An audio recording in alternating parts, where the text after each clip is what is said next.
আসসালামু আলাইকুম সবাইকে সাবিতের রুজনে আবারও স্বাগত।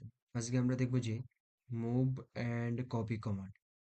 তো প্রথমে আমরা এই অবজেক্টটিকে কেটে দিব, দুইটা বডিতে ভাগ করে নেব। তো ইনসার্টে যাব, ফিচার্সে যাব, ডিলিট অ্যান্ড কিপ বডি কমান্ডে যাব। এই অবজেক্টটিকে আমরা কেটে দেব, ওকে অপশনে ক্লিক করব। তো ইয়েস, দুইটা অবজেক্ট তৈরি হয়ে গেল। মুভ এবং কপি কমান্ডের কাজই হচ্ছে একটি অবজেক্টকে এক স্থান থেকে অন্য স্থানে ছড়ানো, বা কপি অপশনের কাজই হচ্ছে একটি অবজেক্ট থেকে আরেকটি অবজেক্ট নতুনভাবে তৈরি করা। তো ইনসার্টে যাব, ফিচার্সে যাব, ডিলিট অ্যান্ড কিপ বডি কমান্ডের উপরে রয়েছে মুভ অ্যান্ড কপি কমান্ড। তো অপশনে ক্লিক করব। যে অবজেক্টটিকে আমরা মুভ করতেছি সেটার উপর ক্লিক করব, এটাকে ডানে বামে সরাতে পারব। তো কপি অপশনটা অফ করে দিব, ওকে অপশনে ক্লিক। এটা অবজেক্টের দুইটি ভাগে ভাগ করলাম। তো আবার আমরা যদি ফিচার্সে যাই, মুভ অ্যান্ড কপি কমান্ডে যাই, তাহলে এই অবজেক্টের উপর ক্লিক করব। এটাকে আমরা কপি করে আরেকটি নতুন অবজেক্ট তৈরি করব।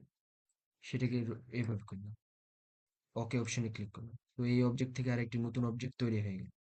আবার যদি আমরা ইনসার্টে যাই, ফিচার্সে যাই, মুভ অ্যান্ড কপি কমান্ডে যাই, তাহলে এটাকে আমরা রোটেট করব।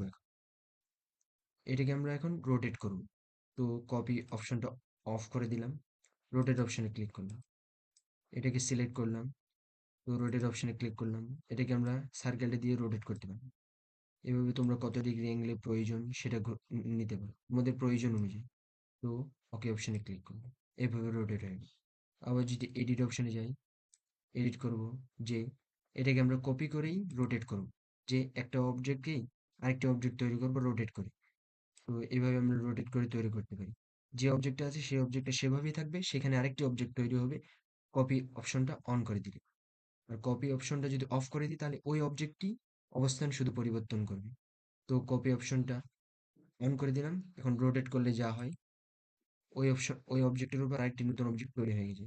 তো আমরা এইভাবে মুভ অ্যান্ড কপি কমান্ডটা ইউজ করতে পারি। তো আজকে এই পর্যন্তই। Thank you everyone.